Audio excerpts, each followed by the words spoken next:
They can have an access of information, they can have an access of internet, and all those facilitation and everywhere in the country.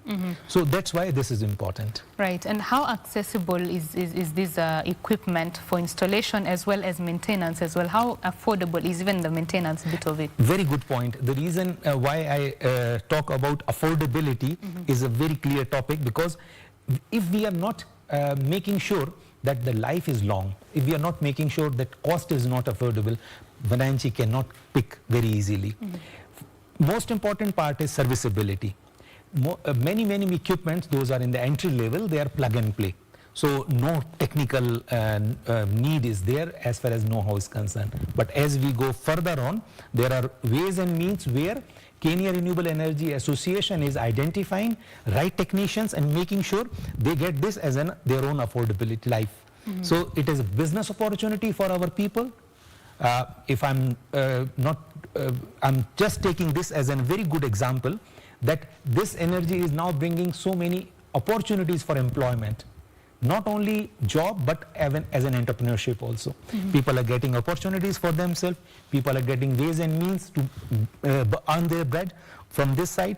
So those technicians are also getting trained and certifying. And then they are available everywhere. So these are the ways how the affordability and life of the equipment can be maintained and sustained. You've mentioned the technicians and the certification as well. Do you think that there's sufficient say human resource to handle this sector as well as the demand maybe that could be rising right now? In fact, the demand is rising definitely at a very leap and bounds, because everyone is looking for not only starting that energy, but at the same time expanding further. As I mentioned, that light is not only the limiting factor. Now people are going for TV, people are even going for productive use, some personal meals, some saloon items and all, those need electricity. So when I say our people, our engineers, our technicians per se, they are all getting a lot of opportunities to learn the technology. We as an association are also providing so many programs to train our technicians, and our not even technicians, the people those are willing to learn, become technicians. So many TVET institutions shaking hand, joining hand together with KEREA and getting those kind of skill set in the country. And that is what our ambition is, to ensure that the serviceability would never be a challenge everywhere and anywhere in the country, but at the same time know-how in the form of finding how we can optimize, which is very important to expand the life of the equipment. So with these elements we are ensuring that we not only create awareness, but at the same time technical opportunities through TVET or through various other ways. And with the help of APRA, we are also getting into the licensing mode where people are validated by the APRA that these are people, those are capable to take care level 1, level 2 or various level of equipments to be maintained. Okay. You mentioned APRA, and I remembered the regulations that were set just the other day, quite some uproar around that. What are your views on those regulations, and do you think that that is the right way to regulate the sector? Okay, you know, it's always been challenge when we talk about putting some compulsions, because then the jitteriness comes in and people start getting away. So slowly what we are trying to create a kind of technical understanding and opportunity, which is most important. You know, when you are earning bread out of the business, then you will always have that as a motivation to go further, to learn, and to probably make this as your future avenues or your career. So these are the ways and means how we are not only getting youth to come forward to learn about various ways of technologies, various technology sector as solar and others, but we are also trying to ensure that they use that understanding to even further development. And when you mention about these technologies, of course there is quite some development that has to be done, even as you say, demand is rising. Is there enough technological development in this sector in the country right now? Betty, very good point, because now today we are very much dependent on importation, but now very many companies are coming forward and bringing the indigenous development, the local development, and we have skilled manpower who can take this kind of challenge. Research and development is still very limited and very little in our country. But I know that the way we are progressing further, our youth, our engineers are bringing so many values and making sure that our manufacturing would take further lead. I always encourage as a chairman to my sector that please make an avenues in our country where we could indigenize the product. Those are very suitable for our own conditions, but at the same time, our youth get imparted in that process, because then they know that this is our product and this is how we are going to take the next step. There are few companies, those have already started the assembly activities in the country, but I encourage more and more companies to come forward and bring that value, that local manufacturing, but at the same time, the way you mentioned, research and development, which is going to make sure that the development of the product would be completely suitable to the need of the country and to the need of the people. Of course, one problem that has marred research really across all sectors is the lack of funding. How does the funding or the investment in research and development look like in this sector? As I mentioned that there are global companies available to sell their product in the country. So sometimes it becomes complicated. But I know that academia is very active in this regard. We encourage local industry to participate in this research process, and we are also trying to bring as CAREA various ways and means how we can cultivate this habit of research and development.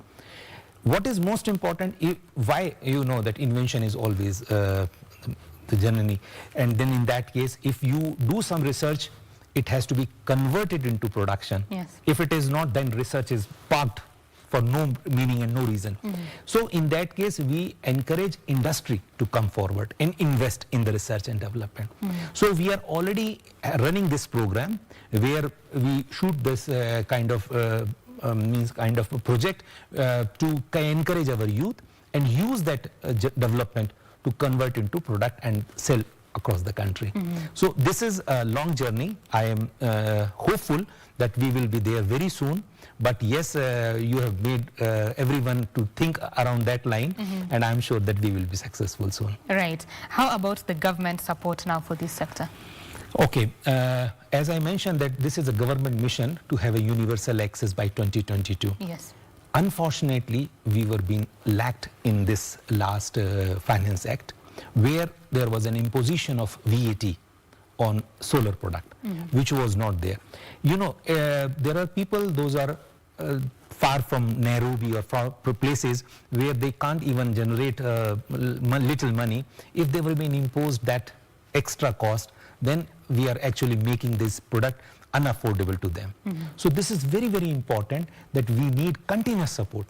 So far, government always supported to the sector by providing all kind of facilitation. But this Finance Act is actually pushing us back to the same place. It doesn't mean that we are with a mission today that by 2022 this is to be having a universal access. Is next year, you know. That's the point. And at this moment, when you are about to reach, when you are at a finishing line and you have been told, stay here, then you can understand that how painful this would be. So private sector is trying to knock to the door of the government, trying to appeal to the government that this is the mission which we are doing as together. Because this is an objective in the interest of the people. Let everyone get connected, let everyone would be having access to energy. Then probably if people are looking for luxury, it is understandable. This is need. Today they need light. Today they need access of energy, which we cannot extend by extending the lines, because difficult to take cables all over the places. Whereas solar system, which is so handy and can be taken anywhere, and then you can use for various means and ways. So you are generating wherever you are, whether you are in Ireland, whether you are on the hill, or whether you are at a very tough place. Solar energy is generated there at that place, and then you consume. Whereas extracting line would be biggest challenge. So in this particular regard, I'm appealing again through you and through our viewers that let our government understand that we as private sector, we as an association, we as a renewable energy sector are working towards people and for people, and this is a mission of the government. So why not we are together? just at a finishing line. This is 2022. We started this journey when we were about 25% access to energy. Now we are almost 80 to 90% level. So it means that now we are almost at a finishing line. Why we are not finishing that at least approach? So we need that support from the government, and we have already explained our perspective to the government, and we have already explained to all the representative of the people even. Okay. So parliamentarian and everyone. So I hope that they will understand and they will appreciate. So there is more that the government can do to ensure that the policy environment is favorable, you know, to the uptake of solar. Correct, correct. Right. You mentioned the issue of clean cooking, ensuring that people can access clean cooking. Kenya, most of the rural dwellers use wood fuel, so to say, wood fuel. So what are you doing to change this narrative? Yes, you know, as far as efficiency is concerned, wood fuel is not, which is 100% perfect because of the kind of the things which are coming out, whether it is ash or whether it is fumes and other things, which is harmful. Second thing is now sector of renewable energy is working on the briquettes. They're working on the waste, which is actually meaningless, but having a very good octane value. Finding out more energy, more heat energy with a very little fuel and no fumes, no ash, so no waste. So these are the ways how those new clean cooking stoves are being equipped for.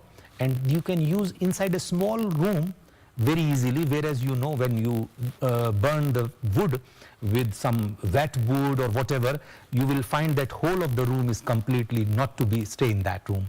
So these are the ways how we can use that, and that is very, very affordable. I can tell you price-wise also, it's just access. If people do have an access of right technology, they are going to be very comfortable. And I'm sure that with the support of the government, we will achieve that mission.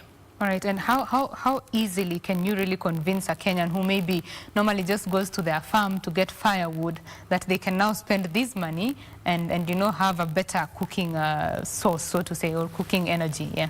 Very interesting that we in Kenya, we always believe in environment. We always praise that plantation is very, very important. Tree is like a family. And when we cut tree, because we find that free is not something which is appreciable. So we have to cultivate that nature within ourselves and really appeal to the people that when you cut one tree, how much harm you are extending to the environment. And this is not free. This is taking more precious resources what you are losing by cutting a tree, rather than using waste to convert to energy for clean cooking stove. So it's just a matter of creating awareness. KEREA is always been there on that direction to ensure that together with our members, we extend that kind of campaigns. And definitely we have got quite a good success, because quite a good acceptability is there to convert waste to energy.